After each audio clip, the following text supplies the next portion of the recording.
Hello and welcome to the podcast. Today, I want us to look at simple decisions that can kill small businesses. Yes, this is not directly sales or marketing related, but I want us to look at this today because I got invited yesterday to be a guest on a radio show, and the show is called "Chook Your Mouth." Yeah, "Chook Your Mouth." Yeah, I think that's what it's called. So anyway, the host of the show reached out to me, a very senior colleague, and I was like, "Hey, my co-host is not available. Can you come on Thursday?" And this is what we're going to talk about: simple decisions that kill small businesses. I was like, "Yeah, cool. I can do that because actually it's something I can talk about." And of course, I always keep things limited to a sales and business development perspective because that's my background. So from a sales perspective, yeah, sure, I can go and sit down and have a chat for 1 hour about simple decisions, simple mistakes that kill Nigerian businesses. So I told the guy, sure, no problem. I agree, no wala. Then as I was just going now, and then on Thursday morning, when we're about getting ready, the guy sends me a message. I check my phone, it's thinking, pim pim. I check, I saw it, and then the guy was like, "Oh, by the way, the program is in Pidgin. Can you cope?" Um, I was scared because you know, I didn't grow up speaking Pidgin English because my father was a journalist. Momsi also started off as a journalist. Later on, Momsi would be a public relations officer for the Hilton Hotel. Then from there, she would become a marketing and advertising exec in Lagos. So basically, my household was not the kind of household that used to speak Pidgin English. And the little that we would even speak, my parents would try and stamp it out. And then back then, as a matter of educational policy itself, because I think it still exists, even in the school system, teachers wouldn't encourage you to speak Pidgin English. So apart from a few phrases, like when you're talking to your guys or something like that, I've never, ever, ever, ever been in a situation where I had to maintain a conversation in Pidgin English for 1 hour straight. But anyway, I guys represent now. So I sent a message back to the guy. I said, I don't normally speak English, but anyhow, we go run am. The guy said, correct. I like that. I said, no problem. So Thursday evening now, that was yesterday, drove down to the studio. I got there. I entered inside the studio. The guy was running late. Then when it was time, I didn't see the guy like 5 minutes too. So I begin to prepare now because after all, I'm a professional, so I can anchor the whole show by myself.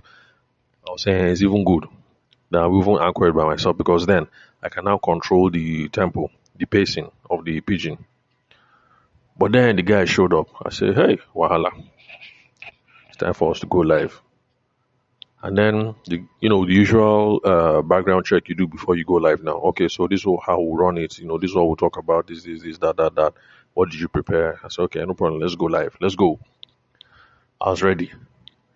And this is me thinking, okay, Pidgin English, no problem. I was going to come at it with the flavor, the normal flavor now, like secondary school, university, that flavor of Pidgin English.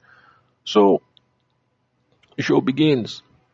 And then he's like, chook your mouth, blah, blah, blah, blah. And then this guy starts using a broadcast pigeon. The kind of pigeon that they do on Wazobia FM and BBC. BBC also has a pigeon radio station, like broadcast quality pigeon. As the guy was talking, in my mind, I was thinking, I am screwed. I am majorly screwed. I said, I go fumble in front of millions of people. But anyway, the guy was a champ. He was a good pro. At some point, he turned to me and live on air, he says, bros, I see say you they sweat. And then I started laughing. It was good. He brought the mood down. And then he had to tell the people basically that the reason why, even though we're inside studio and studio gay AC, the reason why they sweat is because I don't speak pidgin English. And, we're supposed to talk about um, things that kill small businesses in Nigeria in pidgin English. Anyway, I made it happen. By the time I was leaving, I mean, of course, yes, the studio engineer laughed at me. Who else again? The mixer laughed at me. Some other people who were there, but like they applauded me. They say I tried. They say I tried. In fact, one of the staff of the radio station, when she saw me coming out of the booth, she's like, now what are you doing here? And I told her, she said, are you sure? Is it for this show? Then she started laughing because she knows me. And she knows that I can't carry on the conversation for one whole hour in Pidgin English. So anyway, that's the adventure that I was up to yesterday, Sha. So your boy has achieved another milestone. Yesterday I was on the radio and I spoke about simple decisions that kill small businesses. And I had to do that for one whole hour using broadcast Pidgin. And honestly speaking, I don't think I'm going to do that again. Because, man, it was tough. It was tough. Now, I know what some of you go through when I say, look, it's very easy. Just prepare the script, blah, blah, blah, set up the microphone, just go. I guess it's because I'm making content for a while. I've forgotten what it's like that in the midst of creating your content, in the midst of doing your delivery, you are now paying attention to the words that you use and things like that. So, now the experience gave me a little bit more sympathy for you guys. So now when I'm advising you guys and I say, look, go ahead, blah, blah, blah, I'll try and be more gentle because having experienced it, it brought back, lots of memories. Like when you are, that whole thing of you're trying to give a presentation, but then you're also conscious of every single word that you're using. So, yeah, that was fun. That was fun. Anyway, so today we're going to look at simple decisions that kill small businesses because some of the things that we spoke about on the radio show, I think they're really important. So let me just come over here and make this podcast recording. Now, some of you might say, why don't I just get the audio and put over here? Well, it's complicated. For my own radio station, that's Radio Maria, the engineer is already overworked, so I don't want to give him more work by saying, guy, I beg, rip the audio file and then give me. Then there's also intellectual property concerns. Who owns who owns the copyright to these sorts of things? So yes, I'm the talent and I'm the one on the show, but I haven't practiced law in a while. But there's some legitimate issues there, like who owns the copyright to the broadcast recording? Is it the radio station? Is it the producer? If it's the radio station, what are the limitations? Where can you use it? Where can't you use it? All those sorts of things. So that's the reason why I come here and I make these summary recordings. Oh, by the way, for those of you listening to the podcast for the first time, my name is Tavershima Ayede. I am a former lawyer turned business consultant, and yes, I also host a radio show. And now I have guested on somebody else's radio show. So that's the background. In case you're hearing me say all these things and you're wondering, who is this guy and what's this whole thing about? Now, this particular stream that you're listening to is my podcast. And over here, what we do is business goodness. I come here almost every day trying to solve business problems. So we explore problems that people face in business. Excuse me. Still recovering from a cold. Especially problems that can be solved by using good sales technique, good sales, good marketing practices. So that's what we do over here on the podcast. And just in case you're curious, because you've never heard the name Tavershima before, nope, I am not German. Nope, I am not. Okay, well, the name is not German. The name is not Irish. The name is not Indian. The name is not, wherever else, people say comes from. The name is Steve. I'm Steve. I'm from Benue State. So yes, I am that one Benue boy that who is on the podcasting airwaves, if you can put it that way. All right. So, then if you'd love to connect with me, you can call, send me a text message or a WhatsApp message on 080-6466-2140. In case you hear anything during this podcast recording and we discuss some simple decisions here that kill businesses, and then you recognize that you're facing one of those issues. If you like my opinion on something like that, then yeah, sure, reach out 080-6466-2140. When you're reaching out, don't be shy. No they fear. I'm okay with giving people free business advice. Just let me know in the very first message that is what you want.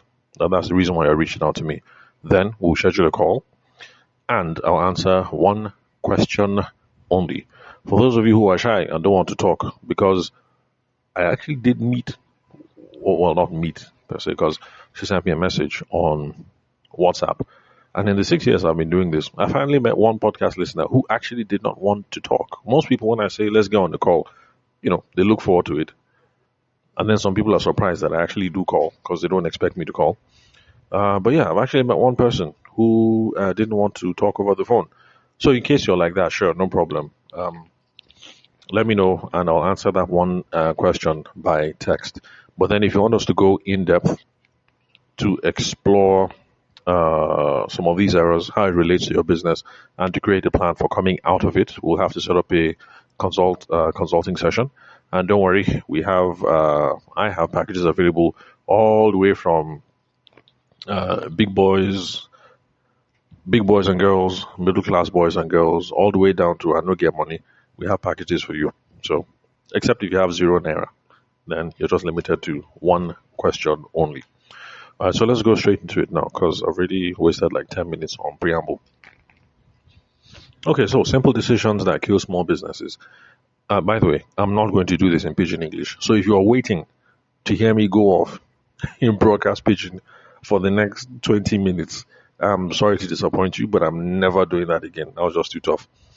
Okay, so first off, I like to define things so that we're all on the same page. Now, simple just means it doesn't have too many parts. You're not considering too many things. Another way for what will I say now? Alternative, a different word for saying that would be small. So small errors, but unfortunately, these errors have big implications for your businesses. In fact, at this point in the show, I had to the host of the show, Father Sly. I had to agree with Father Sly because Father Sly was saying that lots of people, how some people say, "No weapon fashioned against me shall prosper." Okay. Now, Father Sly was saying that some people, it's not even a matter of enemies are fashioning something against you. Like you are the one who is bringing your business down by yourself. And I was happy to hear him say that because it's something I've been saying steady on this podcast. And I say a lot that, look, there are lots of things that are mitigating against the business. The economy is harsh. And yes, maybe Popsy quarreled with somebody in the village. So some people are putting eye on your family and they don't like you and they don't like your progress. Definitely. Now one day. And maybe your employees, they're all thieves and, all of that. So all these issues are there. Standard. But then there are things that you yourself, the business owner or the professional sales person, there are some things that you're using your own hand to do that is bringing you down. So my focus has always been on, let us fix these errors. At least the one way there on hand, the one that we can address sharp, sharp. Deal with those ones and then worry about the enemies later. All right, that's if you can do anything about the enemies. Because honestly speaking, if people are giving you a bad eye from the village, I also don't know the solution. Just sit down and pray, I guess. All right, so we looked at it in a couple of buckets. We looked at financial decisions that bring your business down, personal decisions that bring your business down, operational decisions that bring your business down, and then strategic decisions that bring your business down. Now, of course, financial decisions are decisions that are related to Naira and Kobo, related to money. And some of the things that we spoke about over on the show yesterday were commingling, poor record keeping, taxes, and then salary. So commingling is something that we've spoken about a lot on the podcast because people calling and not calling. Excuse me. People send me messages and they're having these sorts of issues in their business. And unfortunately, because I am a sales specialist, not a financial or personal wealth or, that is not my strong suit. So this is not something I can help people on at all. At all. But at least I know enough to tell people that you shouldn't be doing this. So the first financial decision that brings people's business down is co-mingling. Now, co-mingling just means you're running joint accounts, mixed accounts. So you want to pay school fees, and then you take money from the business account and then you pay school fees. You're in the market, you want to buy food, and then you take money from the business account and then you use it to buy food. Or somebody wants to place an order, you tell the person to send it into your personal account. Later on, you intend to remit it back into the corporate account, but you know how these things are now. Once it enter your personal account, you spend one or two things here, and then later on, you're trying to track how much did KBSC transfer. Did he transfer 2.8 million or did he transfer 2.765? So that is where things start getting a little hazy. Now, the reason why this is a problem is because when you're doing joint business, remember that when you get into business, the whole point is you're trying to make a profit. When you're, mixing an account like this, you just join everything like that. You actually cannot figure out what is your profit and what is your loss. You cannot sit down and you can't decide whether this business is moving forward in a healthy manner or whether this business has kwashiorkor. And so if you can't decide if the business is healthy, if it has problems and where the problems might be, how you go about rescuing the business? But then again, if you're just commingling funds like this, you end up eating your capital, as you like to say in this part of the world. So the way someone explained it to me when I was much younger was this: that because I'm from Benue State, I'm from a farming community. Benue State, Nasarawa State, Plateau State. All those areas were from traditional farming communities. So the way someone explained it to me was this: let's say you're a farmer and you have 100 heads of yam. No, I don't know how to describe it. Like, the top of yam, the one that sprouts that green thing, you cut it. You can use that to plant other yams. So let's say you have 100 of those, and then you go and you plant 100. And then the harvest is good, and maybe you harvest, sorry, excuse me, you harvest, I don't know, 120 or 150. So the way the guy explained it to me is this: if you harvest 150 yams, and then you eat all 150, you eat everything, clean out, as in eat it nice. By the time the next planting season comes round, you do not have anything to plant again because you ate it all.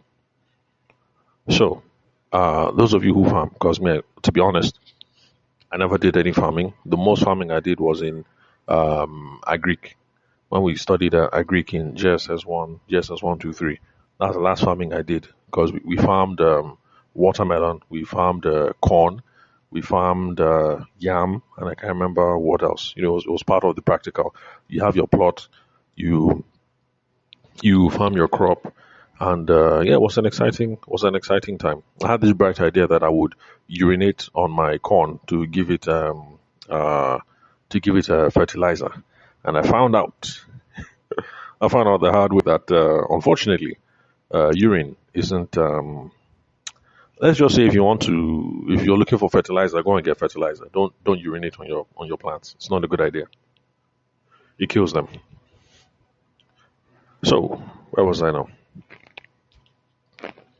So if you harvest 150 heads of yam, you don't eat all 150. You keep some. So that's how the person who explained it to me. That's how the person explained seed capital. So the rationale is the same in business. You don't eat all your money. Some money comes in. If 2026 turns out to be a good year and you make 140 million in profits, you don't go out and spend all 140 million. You flex with some. Some is meant to be reinvested back into the business, and that's what will guarantee future returns. For 2027. Yeah, I'm making this podcast recording as at 2026. Right. Sorry. Excuse me. Yeah, I know it's unprofessional to be sniffling. I'm just recovering from a cold. So yeah, so you'll be eroding your capital. So that's why commingling not good at all. You can't figure out if the company is healthy or not. And in the case that the company is healthy, you might be chopping your capital and you have absolutely no idea. Then, of course, you spoke about the dangers of not doing good record keeping, not tracking your expenses and inputs. And so, because of that, you can't even figure out profit or a loss. If you don't know whether your company is healthy or not, it affects all the planning and the activities that you do to try and get things back on track. How will I put it? You need to know that your business is off track, first of all, before you can rescue it. And if you've not been keeping good records, you're not going to be able to do that. Then, of course, taxes. Lots of us don't pay our taxes, and we are lucky that the civil service in Nigeria is poorly manned and funded. So, because of that, it takes a while, but eventually you will hear from them. I've heard from tax people twice. My brother, before he left for our agric business, he heard from tax people once. I've met some people who have never heard from tax people at all. That is, they never track you down, they never send you a letter. But chances are eventually they'll find you and they will calculate everything for you. Because you didn't give them figure, they will manufacture figures and calculate for you. They'll say, look, you started this business in the year 2020. It's currently 2026. We've never seen you file any single thing. So for value added tax, this is what you owe. For corporate income tax, this is what you owe. For this, and then come and slam you tens of millions or hundreds of millions, and then quarrel will start. And if you're able to settle the bill, uh, and let's just say it's not a nice process, and you can end up spending quite a bit of money from paying the penalties to paying for lawyers to paying for accountants or whatever. Then another mistake that we looked at was salary. Father Sly was shocked. Okay, not shocked. Maybe he did it for dramatic effect. But at this point, when I mentioned the salary thing, the studio engineer, the guy put his hand on his head because he had never heard that before. So lots of us who run businesses, we don't know actually, but we're supposed to pay ourselves salary. The same way you pay a cleaner the salary, you pay your marketer a salary, you pay your store clerk the salary, you pay everybody salary, even you, okay, you're supposed to get salary fixed.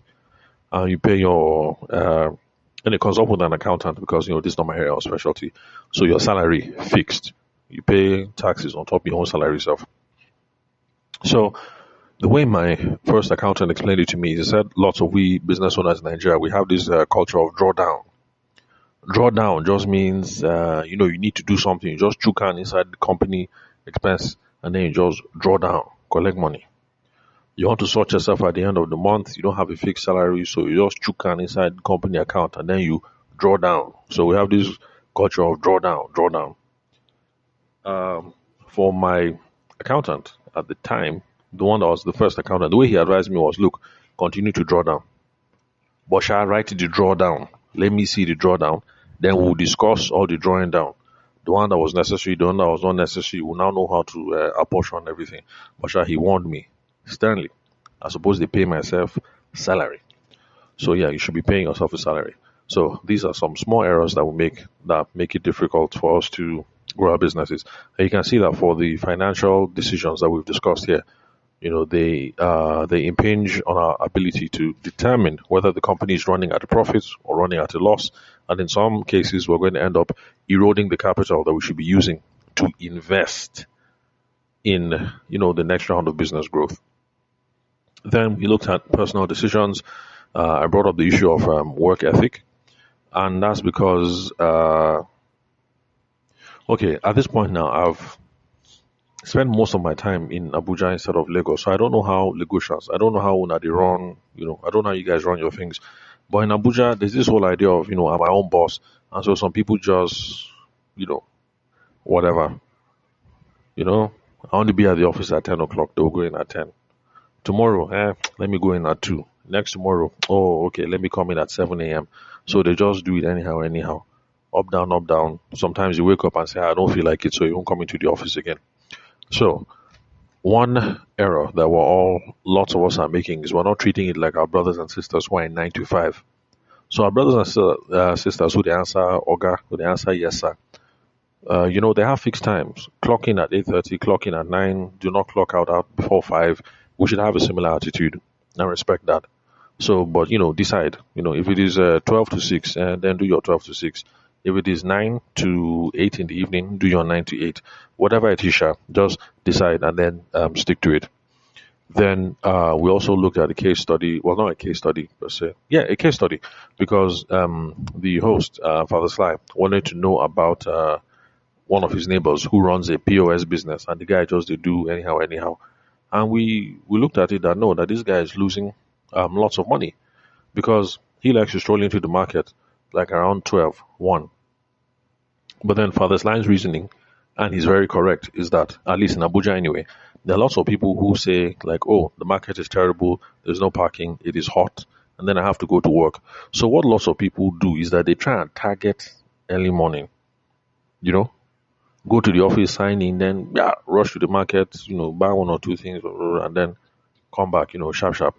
So there's an early morning rush, people trying to get in from the market. So he was advising his friend that, look, you're losing revenue. And that's one thing some of you don't understand. Some of you say, oh, I'm my own boss, but then you're not paying attention. In fact, you're not your own boss. The customer is the boss. That's the bad news I'm bringing for you guys today. You're not your own boss. The customer is the boss. So it's customers that determine, like, what's up. If you want to be sleeping and waking up every day by, let's say, 11 o'clock in the morning, then you now stroll into the office or stroll into your studio by 12:1. But by then, 12:1, there's already like maybe 30 messages in your Instagram DM because people are asking for, people are making inquiries. Then I'm sorry. It's not up to your preference anymore. By the time you show up at 11:12, there's already 20 messages. You guys should be coming earlier. If people start sending messages from around 7 o'clock in the morning, then hey, I guess that should be your start time. But you're not your own boss. And we need to have a work ethic like our brothers and sisters who are doing 9 to 5. So decide, show up. The reason why this is a problem is if you don't put in the hours, you're not going to do enough work to gain traction on your business idea. It's that simple. Other people who are doing the work, they will come and overtake you sharply. So, this is one of the reasons why I say it's not the idea that is the main thing. It's the execution. This business idea you have, you are not the only person who has this idea. If you like, don't execute it well. Another person who is sharp, who is not sleeping, who is not slacking, will go and overtake you. You'll be shouting, but I thought about it first. I was the originator. Like, who does that want help? You're the originator, but the other person is the one making all the money. And so what? So that was one. Then, okay, we also looked at energy management because entrepreneurs, business people, self-employed people, yes, it's a pandemic. We don't sleep. We're very lousy with our sleep because we think we're our own boss. And so because we don't sleep, we're stressed, we're overweight. What else? And then we have cognitive impairment. That means you're not sleeping. So because of that, you are not thinking well. You are not thinking fresh. You won't realize how bad it is until, maybe one day you have a very good night and then you realize that, oh, okay. So this thing I've been doing since, for the last decade, I've just been suffering myself. So poor judgment. Huh? Because you're not sleeping well. You're not exercising good judgment at all in your business. So make sure you get some rest. And we spoke about some operational issues in managing a business. Some of them you guys are already familiar with because I keep talking about it over and over again. And I spoke about how people have no SOPs, no standard operating procedures in their business. And I defined an SOP as an instruction that you give to your employees. Because remember, this show was in Pidgin. So whenever I was dropping any of these big terms like standard operating procedure, I had to now define them. And for you to understand my plight, can you now think about how you would define a standard operating procedure in broadcast Pidgin? Man, that was an experience. And I'm very glad that none of you were there to hear it. Because you guys would have spent more time laughing than paying attention to what it is that I was saying. It was dreadful. I'm glad none of you heard it. And I am glad that none of you ever will. And I'm not doing that again. So, no SOPs. Because we need to leave some form of instructions so that, before we can delegate things to people. So from a sales perspective now, that's one that even vex me the most. I'm currently talking to someone who wants to scale his business and he wants to hire a head of sales and things like that. And in fact, it's more than one guy. And I'm trying to get them to understand that, look, relax. Let's pause this thing for like 2 months first. Let's pause for 2 months. Because if you're bringing in somebody to head business, to head sales, but the thing is, you're not giving this person a playbook. You're not giving him a script. You're not telling him, this is who we're chasing. This is how we sell. This is how we do this. This is how we do that. The guy will call me and begin to use idea to run your own business. He'll be using his own idea to run his own idea to run your own business. Can you see the tension thereof? Of course, he will end up doing things that will piss you off. But don't blame him. You didn't give him instruction now. You didn't give the guy outline. You brought the guy in. The guy talks good. He looks good. Or, the baby's fine. She's yellow. She get connection. You say, okay, yeah, sure, begin. Start on Monday. Next thing, you begin the quarrel. You say, I thought you were a salesperson. It's not as if she's a bad salesperson. You just brought her in and left her on her own. You didn't give her guideline. So what is she doing now? Of course, she's manufacturing. She's making stuff up as she goes. Or she's running it how She will run it if it was her own business. Meanwhile, her own idea, no blend with your own idea. So you need to have these conversations. So that's why I tell people, look, before we bring in somebody to be head of sales, head of this, head of that, like relax. Your current selling process, how well do you understand it? Let's put it down in writing. What can we put on paper? So that by the time we're bringing somebody in, the nature of the conversation will be, now look, welcome to this organization. This is what we're about. This is what we do. These are the customers we run after. This is how we go after them. This is our playbook. This is how we go and grow sales. Look at this framework. Can you apply this framework, or can you improve upon this framework? That will be the conversation. When you have that kind of thing, it makes your job a lot easier, because there's some people who will come in and say, "Oh, really? Now, so now they do. I'm sorry, I can't do this." So for one of my customers, one of my clients, that's how it was. Wanted to bring in a sales manager, and they thought the person was a good candidate, and so they handed her over to me to have a conversation with her. Oh, by the way, I don't offer this as a service. I only do it for people who are my friends, and you're only my friend if you have given me money. So obviously, this is somebody who has given me money before. So for me to look at somebody as a sales manager, sure, it's not a problem. But if you want to have a chat about candidates that you want to employ, call me, send me a text message or a WhatsApp message, 080-6466-2140. Remember, if you want free advice, one question only. If you want us to do something in depth and if you want us to become friends, you guys to pay me money. Then, where was I? So she was like, "Oh yeah, sure, I can do this, I can do this." And then I said, "Okay, good." I noticed that where you are coming from, the organizations you have worked with before, those ones were outbound organizations. The strategy there was outbound. You wake up, you go out, you begin to pursue people. This one that you're coming into is mostly an inbound led organization. That is, they're putting things out on social media, they're running advertisements, they're trying to entice customers to come in. So I asked her, will that be a problem for you? She was like, well, I can still be doing outbound. I say, of course not, of course you can. You can still be doing all those things traditionally where you did do before. It's not a problem. But you just know that the bulk of the work is you're in the office and you and your team are making phone calls and receiving phone calls. She said no problem, she can do it. Then when we started now discussing particular outbound strategies that she wants to employ that doesn't quite gel with the company that she's being interviewed for, you can see all this kind of conversation now. This is the reason why we need to have some of these things in writing. This is who we are. These are our customers. This is how we chase them.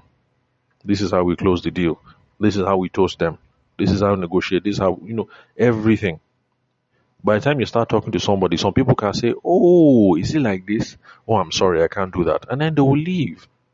And, there's no quarrel. It's better to do things like that than for you to, by force, you want to hire somebody and then you hire the person and then later on you will start quarreling. You see, it's not as if these people, these are sales managers that you hire and sales people, it's not as if they are bad people. It's just that you did not come up with a standard operating procedure. You didn't tell them what is what. You didn't tell them what's up. You didn't tell them that, look, this is my house. That's how they run things. So they have come in and they're using their own idea. Their own idea is not blending with your own idea. So therefore, there will be quarrel. It's just one of those things. So we all need to have standard operating procedures in our businesses. Even if you don't have anywhere else, I beg, for sales, there needs to be very, very clear guidelines. You don't just bring in boys and girls and say, "Oh yeah, go and sell." Nah, it's not like that. You guys give them some guidance.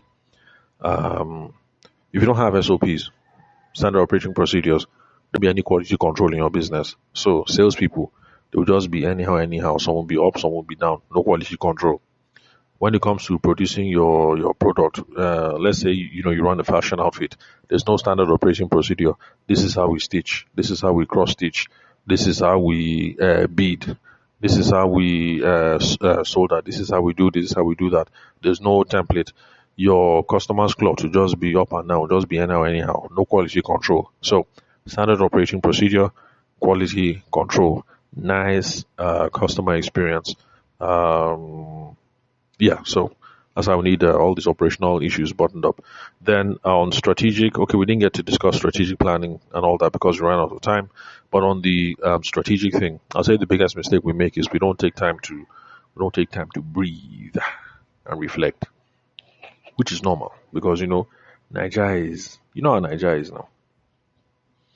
A lot of us are just getting by, you know, just a raw farm, week to week, day to day, month to month.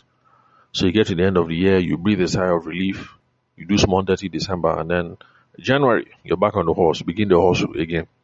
But we actually need to do periodic review. We need to take time. We need to take stock. Every single quarter, we relax and say, okay, how do we do? What happened? Or every single month, we relax. Okay, how do we do? What happened? Did we hit the goal? Did we go higher? Did we go lower? Lower? Like what's going on? So quarterly or monthly or yearly or whatever. Sure, we guys be doing periodic review. Did we hit our goals? All these kind of things. It's from having all these conversations on a periodic basis that you now know, is the company growing? Abi, is it dying? Abi, are we stagnating?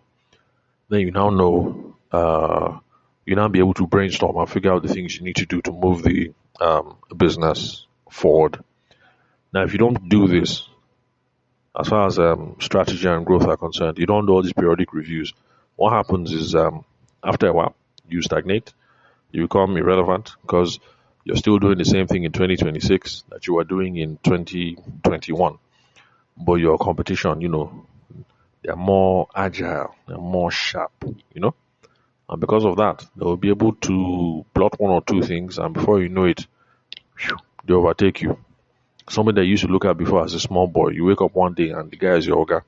So me and my former business partner, Shagun, used to handle video. It was that sort of thing. There was a time when if you came to Abuja and you called any name, anybody knew the guys I used to work with video. Everybody knew them. But then there were these upstarts who came in, and before you know it, I won't call the company name, but now they're everywhere. Everywhere. There's the last British Council gig that they were doing, I think, for inclusive schools, that I tried bidding on it. Like, I didn't even stand a chance because those people don't, like, they have cornered the market, they collect everything. So any big event that is going on now, international corporate center, things like that, you see their trucks everywhere. Their trucks everywhere, their logos everywhere, their cameramen, like, they just. So the people that I outsourced my video to, they had a head start because they have been in Abuja for quite a long time. But you get comfortable. You're not taking time. You're not doing periodic reviews. You don't sit down. You don't think. You're not strategizing. Another person will come, either with better strategy or better capital or better execution. They will just leapfrog you. And before you know it, the only thing you will say is, I was a pioneer. But of course, I was a pioneer does not pay the bills. And then, of course, nobody will believe you anyway. So it's like with me and this consulting thing and this podcasting thing. If I don't play my cards right, in another 10 years, if some other young buck has come and overtaken me, the best I can say is that I started before him. But who will believe me? Because people will look around and say, Uncle, yeah, we see you, but we also see this guy or we see this girl. Shining bright, shining star. They won't even believe me anyway. So forget about bragging rights. Let's take time. Let's review. Let's strategize. And overall, let's stop doing all these small mistakes that kill our businesses.